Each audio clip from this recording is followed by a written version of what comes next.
Buenas tardes para todos, mi nombre es Iván Esteban Vargas Díaz, soy estudiante de la carrera de Economía. En esta entrevista vamos a analizar 4 aspectos importantes de la economía global a lo largo del siglo XX. El primer aspecto a analizar es las características del proceso modernizador en la Colombia del siglo XX, desde una perspectiva social, política y económica. El segundo aspecto a analizar viene siendo la emergencia de patrones y características de los distintos conflictos que aquejaron al país desde la década de 1950.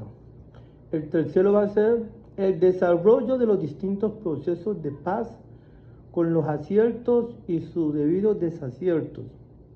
Y la cuarta sería las nuevas formas del ejercicio político y su impacto en el imaginario de las élites del siglo XX.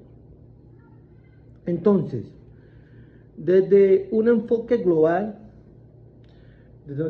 podemos decir que el siglo XX en Colombia fue un periodo de tensiones profundas entre el deseo de modernización institucional y economía frente a estructuras sociales y políticas persistentes que alimentaron ciclos de violencia y exclusión. Entonces, podemos decir que el primer aspecto del proceso modernizador, con una perspectiva social, política y económica, podemos destacar que la modernización en Colombia no fue un evento lineal, sino un conjunto de transformaciones impulsadas principalmente por la inserción en el mercado global. Cuando hablamos de la modernización en Colombia, con un aspecto económico, podemos decir que el motor inicial fue la economía cafetera, que permitió la acumulación de capital y la transición de un modelo agropecuario a uno de agroexportación e industrialización incipiente. Eventos como la Gran Depresión de 1929 obligaron al país a adoptar políticas proteccionistas para fomentar la industria nacional. Podemos decir que hacia finales del siglo se dio la apertura económica. Esto fue en el gobierno de Gaviria, buscando la eficiencia a través de la liberalización de mercados. Si lo miramos desde una perspectiva social, podemos decir que se produjo un tránsito acelerado de lo rural a lo urbano, con el crecimiento de ciudades como Bogotá y Medellín, donde la clase trabajadora organizada y movimientos obreros lucharon por derechos laborales básicos, transformando la estructura estamental heredera de la colonia en un sistema de clase capitalista. Con una perspectiva política, podemos decir que el Estado buscó modernizar sus instituciones para gestionar el crecimiento económico y social. Sin embargo, la persistencia de valores tradicionales y la influencia de la Iglesia en la educación y en lo moral generó choques con las reformas liberales radicales de mediados del siglo. Entonces, vamos a analizar el segundo aspecto, que sería emergencia de conflicto desde la década de 1950. Entonces, tras el asesinato de Jorge Eliezer Gaitán, que eso fue en 1948, conocido como el Bogotazo, el país entró en un periodo de violencia bipartidista que evolucionó hacia un conflicto armado interno mucho más complejo. Entonces, donde se destacaron patrones de conflictos. Entonces, se caracterizó por la exclusión política, la lucha por las tenencias de las tierras y la debilidad del Estado en zonas rurales. Entonces, todos estos conflictos dieron paso a que surgieran guerrillas de corte liberal, que luego se transformaron en insurgencias comunistas, como la FARC, lo que fueron la ELN, influenciadas por la Guerra Fría y la Revolución Cubana. Entonces, más tarde podemos decir que aparecieron grupos paramilitares y también apareció el narcotráfico, que actuaron como dinamizadores y sostenedores de la violencia, degradando el conflicto original. Entonces, vamos a enfocarnos en el tercer aspecto, lo que son los procesos de paz. Vamos a hablar un poco de los aciertos y los desaciertos a mediados de la historia. Entonces, desde la década de 1980, Colombia ha intentado múltiples salidas negociadas en el conflicto armado.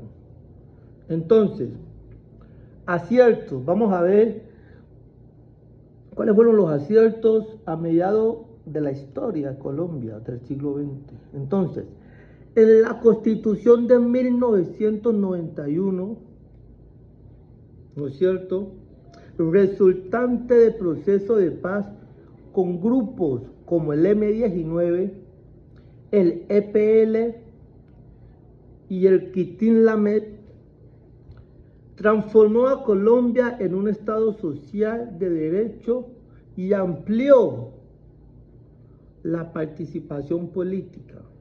Entonces se llegó y se hizo un gran logro. Igualmente, otro logro fue el acuerdo del 2016 con la FARC, donde se logró la desmovilización de la guerrilla más antigua del continente y estableció una agenda de reforma rural integral y justicia transicional. Entonces, vamos a hablar de los desacuerdos que hubieron. Entonces, vamos a hablar de lo que fue con Betancourt y Pastrana, que eso fue en los intentos en los años 80 y 90, como fue el diálogo de Caguán. Entonces, fracasaron por la falta de una estrategia estatal clara, la desconfianza mutua y el fortalecimiento militar de la guerrilla durante las treguas. Entonces no se llegó a un acuerdo como tal. Entonces, también podemos señalar como un desacuerdo la persistencia del ELN. Entonces, la incapacidad histórica de cerrar un acuerdo definitivo con este grupo ha dejado procesos de paz incompletos. Vamos a referirnos al cuarto y último aspecto, que sería nuevas formas de ejercicio político e imaginario de las élites.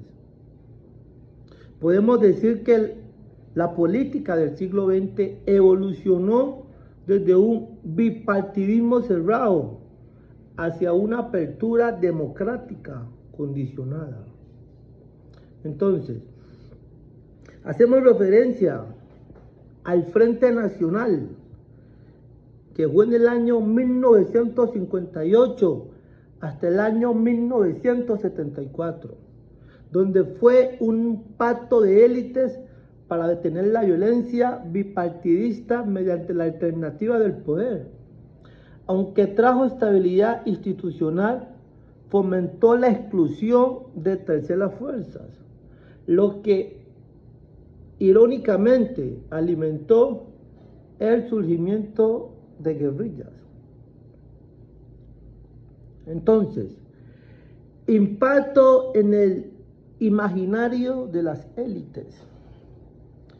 Podemos mencionar que durante gran parte del siglo, las élites políticas y económicas mantuvieron una visión de liberalismo conservador, privilegiando el orden social estático y la propiedad privada. El surgimiento de nuevas fuerzas, cabe mencionar, como fue el triunfo de la izquierda en el siglo XXI con el presidente actual, presidente que lo quiero mucho, el presidente Gustavo Petro. Este triunfo de este hombre, con todo su gabinete de trabajo, representó una ruptura en ese imaginario tradicional de control del Estado por parte de las familias y partidos históricos. Entonces, y se incentiva a poder continuar con este legado que comenzó nuestro presidente Gustavo Petro y poder salir de ese fango que nos tenían las dictaduras atrás, las élites que controlaban el país. Entonces, esta es una nueva oportunidad de cambiar la historia de Colombia y de hacerlo para bien. Bueno, hasta aquí llega la entrevista. Muchas gracias por la atención prestada.